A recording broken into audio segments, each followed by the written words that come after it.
I'll record now. Here we go.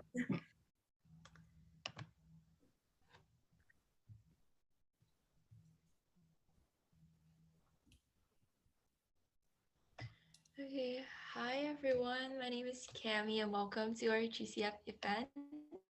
So I am the founder and co-director of marketing at GCF.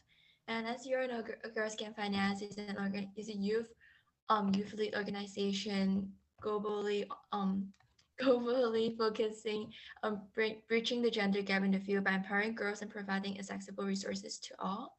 And as I said, my name is Cami. I am an incoming freshman at Cornell University, the Dyson School of Applied Economic and Management, and I'm originally from New York City. So now I guess I can pass it over to Mariam and she can introduce herself. Hi guys, my name is Miriam and I am on the marketing team of Girls Can Finance. I'm also going to Cornell University with Cami. We're both going to be in the Dyson School Applied Economics and Management. So if you guys have any questions at all, feel free to hit me or Cami up. We could probably give you a little insight on that. But anyways, thank you guys for joining us and I hope you guys enjoy today's. It's going to be short and sweet, but hopefully if you all engage, it'll be really fun and interesting. Hello, my name is Toby. I am an ambassador at Girls Can Finance. I'm taking a gap year, and in 2023, I'm going to Cornell also for engineering. So and today we have with us a special guest from the SPFE, and I guess we can let Serena introduce herself and her organization a little bit. Yeah, so hi guys, my name is Serena. I'm a rising senior in high school and I live in Armonk, New York. So I was joking, well, Mary and I were kind of saying what do you tell people when they ask you where you live? And I say just right out of New York City. So yeah, I guess if that puts it into perspective, yeah, just right outside New York City, but not quite in New York City. But I go to school in Connecticut, so I guess it's kind of cool that I could go across state lines every day. So yeah, I guess I'll tell you a little bit about Students for Personal Finance Education. I have a pair of slides, but I can't really screen share. So Cami, do you think you could let me screen share?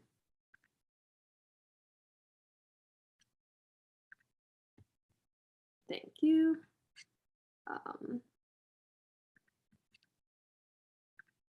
And yeah, in the meantime, I see two of our other ambassadors are also here. And we have our content team director here as well. If you guys want to introduce yourself, feel free. But if not, that is also fine. Wait, sorry, there's like a little. Cami, do you think you could screen share it or no? Because I don't know, there's something wrong with my computer. I can't really do it.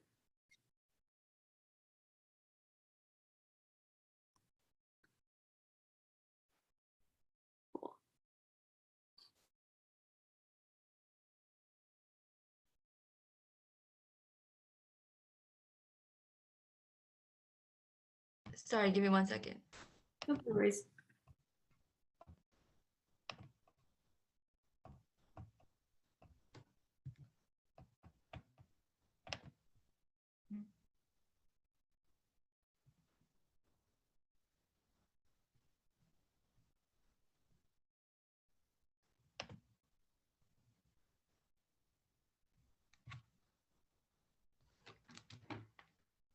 Nice. Could you go forward one slide, please?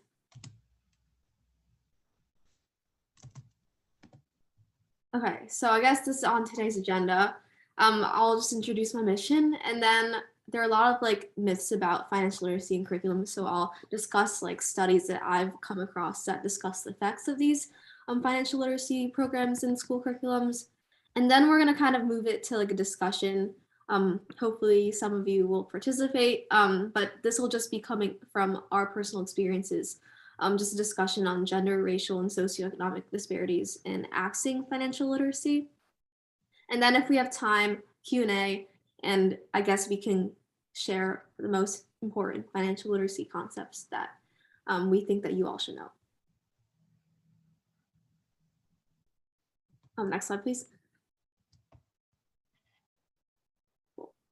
So I guess this is you can see my friends. So this is like the Students for Personal Finance Education team. So I created this organization because we wanted to propose a bill in Connecticut's state legislature to expand access to personal finance education in our schools. And I guess I'll tell you a little bit about how I started it. So I guess in sophomore spring, I took a personal finance course and it was 80% boys, and I was like, oh my god, like I was so nervous because it was like 80% boys, and there was only like two other girls, and they were also like all seniors, and I was a sophomore, so it wasn't like the first day I was just really scared. But it actually ended up being one of my favorite classes because I felt as if I could actually use this information. So like let's say for chemistry, I like did not like science at all. So I was like, when am I ever gonna need to like balance equations in my future? But when I took this course, I was like, oh wow, this is actually gonna make a difference because I never knew how to like do my taxes. I never knew how to invest responsibly. And this class basically hit all those boxes. So I wrote an op-ed because like in my school newspaper because I thought that it was sad that a lot of my friends didn't have access to this information because they didn't take this course because my school doesn't require it at all. And then in my research, I found that only 26% of American teenagers feel as if they have a good grasp of personal finance skills. And Connecticut definitely contributes to that knowledge gap. Connecticut doesn't require any personal finance education standards, nor does it require it to be embedded in another required course, and you don't need to take a standalone semester-long personal finance course. So for that reason, they received a D in financial literacy. So yeah, so basically this bill is to help raise that grade and expand access to personal finance education across Connecticut. Next So, slide, please. sorry, just to add on about that having an experience of like working in a male-dominated environment, I have the similar like Yeah. issue or experience in high school as well. So like when I went to high school, the majority of people, like 70-80% of the students there were guys. So like I definitely, that environment definitely motivated and like inspired me to start GCF as well. Yeah, I thought it was so cool because honestly, I like went to this like finance week at my school and I got to hear from like a lot of school alums who worked in business, and they said that there are definitely like less women in this field, but the most important thing is to stand your ground, because it is daunting to go into like a meeting and you're like maybe one out of like three women in there. But yeah, the most important thing is to stand your ground. And I feel as if we ingrain financial literacy in our nation's culture, then I think this problem can be solved. Well, at least, yeah, work to be solved. Not maybe not completely solved, but yeah. So I guess I just want to show you guys this graphic. So this graphic is kind of shows you a roadmap or like an overview of how states are doing in personal finance education legislation. So as of now, 15 states require a semester-long standalone course in personal finance. And that just shows that this trend is growing at a really fast rate. I think in the last 5 years or so, it's really taken off. I think definitely COVID sped that up too, because it really showed educational failures in the education system that we couldn't see before. So a lot of states are starting to implement this in their legislation, and hopefully Connecticut becomes the next one. I know recently South Carolina and Ohio just passed bills to require students to take a semester-long standalone personal finance course. So hopefully Connecticut can get on that path as well. Next slide, please. So I guess a lot of people are dubious about the benefits of personal finance education in school curriculums. I know that a lot of policymakers are worried about its costs, but I'm here to tell you that all of this fear can kind of be swept under the rug because a lot of new studies have been released that show that financial literacy education programs not only improve financial knowledge, but also improve financial behavior. And I read a meta-analysis by Dr. Lusardi, Dr. Menkoff, Dr. Urban, and Dr. Kaiser. And I guess this is just the takeaways that I got. It said that it has the potential to increase credit scores, reduce non-student debt, reduce default rates, and decrease delinquency rates. So I thought that was huge. And then also these effects are largest for low-income students and first-gen students, and they are also very cost-effective. So, and most educational programs actually cost more than this. And I thought that it was funny that they were very tentative to implement it when it actually didn't cost that much money from a spending standpoint in relation to their own educational budget. Next slide, please. So this graph just kind of I guess you can picture, it makes it easier to picture, but it just shows the quantitative effect of financial education across outcomes. So in the first column, you have financial knowledge, and in the last 5, you have financial behaviors. And you can see that they all have positive percentage points above 0. So that is very promising. So yeah, that's all for my mini presentation as of now. I hope you guys learned something about our nation's progress in financial literacy, and I hope you guys are inspired. I guess I'll put my petition in the chat down below just so you guys can sign it, and then I'll also put the link to my website down below. Please try and support my initiative. I'd really appreciate it. We're trying to build up our outreach, so next year we have a good foundation to propose our bill from. Yeah, just input that right now. Thank you very much for the wonderful presentation. I think we also took away very informative information from that, and I hope you guys enjoyed the presentation. So I guess now we can kind of shift our gear toward the discussion side of our event. And do you want to start us off with like the first topic? Yeah, so firstly, we're gonna, I guess since this is a collaboration between Girls Can Finance, we're gonna talk about gender disparities in accessing personal finance education. So yeah, I guess I can start. I guess in my school, I kind of touched on this before, but I don't know, my school has a reputation for being really fratty. I don't know if that makes any sense, but a lot of guys are know that they want to pursue finance, and that's like basically like their destined future, and it's kind of funny. So they all talk about stocks all the time, and I don't know, they only talk about like shorting stocks as well. It's not even they're like investing like for the long term. They're just like shorting meme stocks, so it's kind of funny. But they're mostly in all of our econ classes and all of our personal finance classes, and I find that girls don't, I guess, have, in my school at least, don't have a natural inclination to join those classes.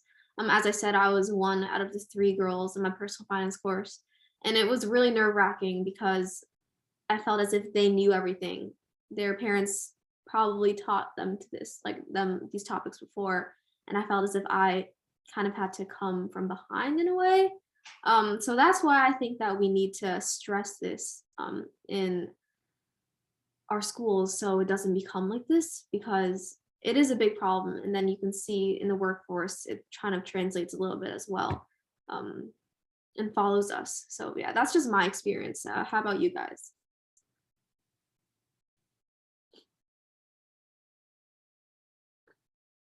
Okay, so I definitely agree with like all the points that you said, especially the like 1 out of 3 girls, and the environment is like very daunting. And I think like going from a as an immigrant myself, and going from like a New York City public high school and to like an Ivy League private college, I can definitely see like of the things that you just mentioned like in front of me. So like the program I'm actually on Cornell campus right now, but I'm in like a small program focusing on like have a minority and first gen student. So like I don't really get a whole feel of like majority white people at Cornell campus right now, but then I can still like feel how gender and like racial background can play a role into our social economic status, and how like we as minority is disadvantaged in a way that like that affect our financial literacy education background, and how school system, as Serena mentioned, that definitely play a role into our everyday life as well. Yeah, I like how you brought up like the differences in like generational wealth. Like I think this is definitely something that we need to work towards, because financial literacy can help build generational wealth. I mean, you have to start from somewhere, and I think that like financial literacy is not like the number one thing, but it is very important in doing so. I think making smart financial decisions can set you up for success in the future. And if you don't have those skills in your toolbox, I don't know, then you can it's basically you just have a higher probability of blowing your money and not really spending it or saving it in the way you should, in the way you could. I know a lot of people who are more well off can have access to financial planners and these financial services that other people might not have access to. And I think it's it's sad, but like that's why we need to have this in our school programs for sure. So it's more of an even playing field knowledge wise. Yes, definitely. So as I said, this is gonna be like a more discussion based off our set of our event. So if any of you guys have any thoughts or anything, feel free to drop them down in the chat, and I can like read it out loud, or you can just feel free to unmute and like join into our discussion. If you have any thoughts or any comments on the presentation that we just have, or just anything about this topic in general. Yeah. I don't know if you guys, well, I don't know. I know my school doesn't require personal finance education. I just like elected to take it. But Cami, Miriam, Toby, did either of you guys take personal finance or econ in schools or no? Okay, so I think in New York City public schools, no, New York State, you're required to take 1 semester of economics. But I guess economics like doesn't really count under personal finance. Like I don't think I learned in AP macro how to like manage my money or like look at that. Like I learned supply and demand, but I don't think that like really translates to personal finance. And I think it's like something that really does need to be taught, because then especially like your senior year when you're applying to college and you're getting like your financial aid and like your you have to end up applying for what's it called, loans and scholarships and all of that. It's very important to like understand everything, because I was like applying to all these schools thinking, oh my gosh, I'll probably get financial aid for all of these, and then now I'm like stuck paying a bunch of money that I have to find somewhere because I wasn't really taught like personal finance or just like how to manage money, or especially things in the like the big scheme. Like as you guys were talking, it really does have to do with economic background. Like a lot of the kids, the way my school was like 70% minority, but then we had like 10% of kids who were like very, very, very wealthy. So it was like something that they never really had to worry about. Their parents had everything like laid for them. They like also didn't really understand money, but like it was like they didn't really need to, because the money was never going to be an issue for them. So this like brings me to my second point, where I feel like minorities and women especially need to be financially like be more financially educated, because of like how important the important role that money plays in today's society, especially with like the way the economy is going right now and like how much more expensive things are. And then I also like wanted to share this point that Serena and I were talking about during our last meeting about like why especially it's important for women to be financially like independent and understand financial freedom. Okay, so I'm gonna try and share my screen. Let me just make sure it's pulled up. It's just like a small clip from Judge Judy about why women need to be financially independent.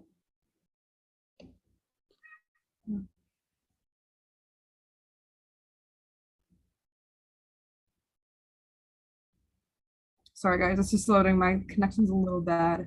No worries. Okay. I'm gonna have to share my screen after this loads. Wait. Once a woman gives up finance. Okay, let me pause this so I can share my screen.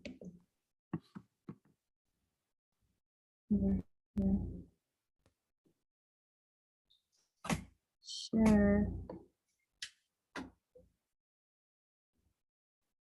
Okay, can you guys see my screen? It's like kind of black. It's like, oh, now I can. Okay, perfect. Financial independence to a mate, it's over. But you have to be prepared, because if you're not prepared, then you're stuck. And more women have to accept lifestyles that are unpleasant because they are financially stuck. Once a woman gives up financial independence, to a mate.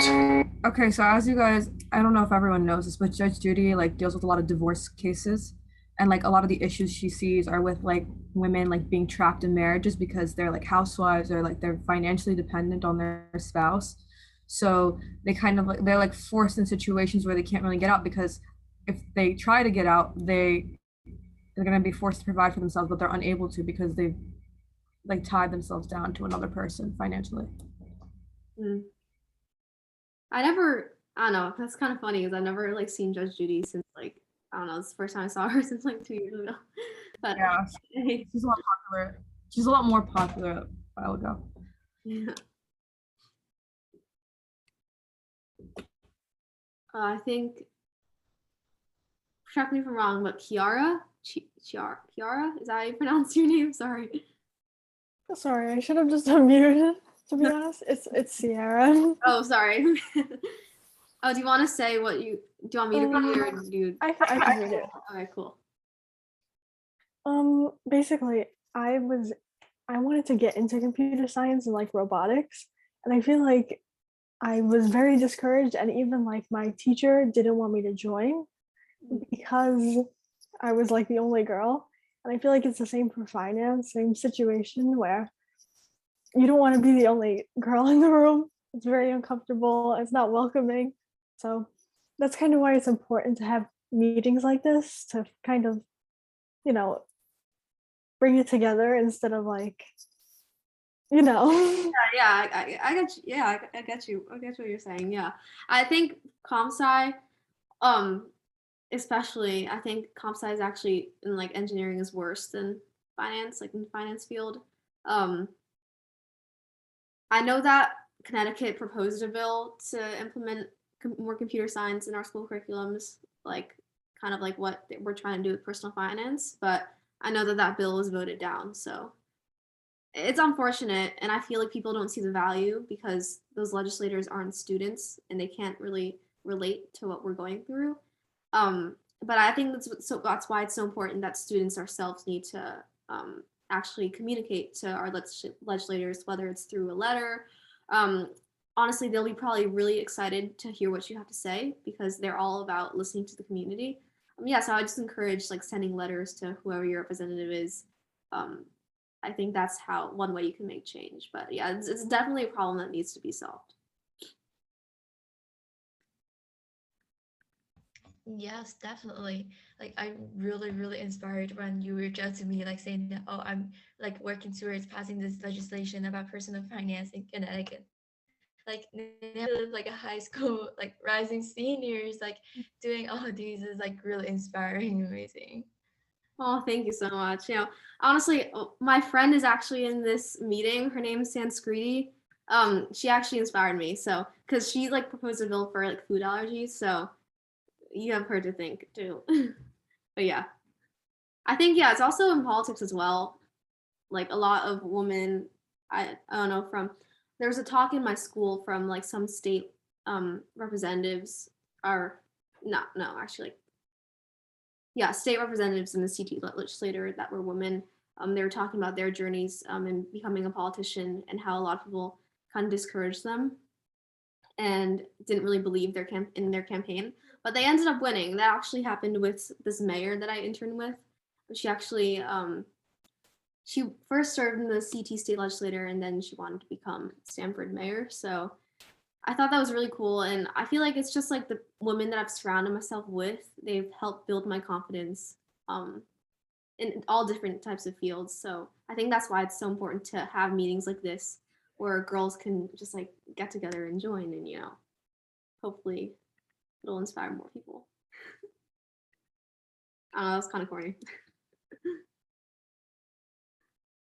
No, I definitely agree with like everything you said. Does anyone have any questions or anything that they want to discuss? And as I said, you can feel free to drop in the chat if you're not comfortable speaking out loud. Yeah.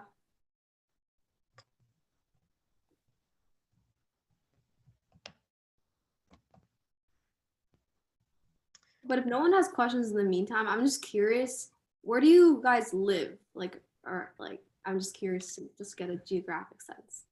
Yeah, feel free to drop state or your country in the chat Yeah. real quick. Yep.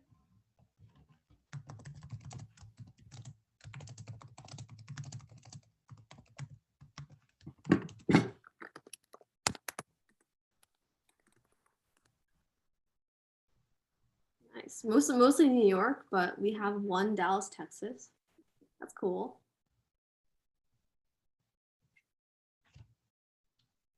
Stanford, CC. Oh, I guess this meeting is just all because wow, Sakira moved from New York too. So I guess Yeah. this whole And meeting has roots in New York. two of our content team director are also here, and they're both from Hong Kong. I think they're a little too shy to speak, but it's fine. Oh, Hong Kong. Oh my god, that's so cool. No, my cousin lives in Hong Kong. Yeah, so they're like across the globe right now. Wow, that's insane. What Yep. you can do. That's crazy. It's crazy. Yeah, I guess if you guys don't have any questions or like anything that you want to us discuss, I think that we can like wrap this up. And if anything, like if you guys have any questions or just anything, feel free to reach out to me or Serena. You guys should have both of our email. Because I'm pretty sure I CC her email like when I sent out the Zoom link to you guys today. Or if anything, feel free to drop us like Instagram. You all have our Instagram, like our Girls Can Finance Instagram, because that's how you guys like know about Girls Can Finance. And yeah, if you have anything, feel free to send us an email or a message or apply to be a team member for Girls Can Finance or sign SPFE's petition and Mhm. support her petition. Yeah, thank you so much for the promo. Thank you No, for coming um, by. yeah, this was so great. I love talking to you guys. It was so fun. Yeah, make sure to sign the petition. And if you guys want to spearhead an initiative and wherever you guys live, just come talk to me. I know New York doesn't really have a good personal finance like education requirements. Um, so if you guys want to help or expand this initiative, feel free to reach out to my email. As Kemi said, you guys probably have it. Correct me if I'm wrong, but yeah, just yeah. Thank you guys for coming. See you guys in our next event. Bye guys. Thank you so much, Kemi. This was really great. Bye. Thank you so much for having me. It's my pleasure. I enjoyed this a lot too. Bye.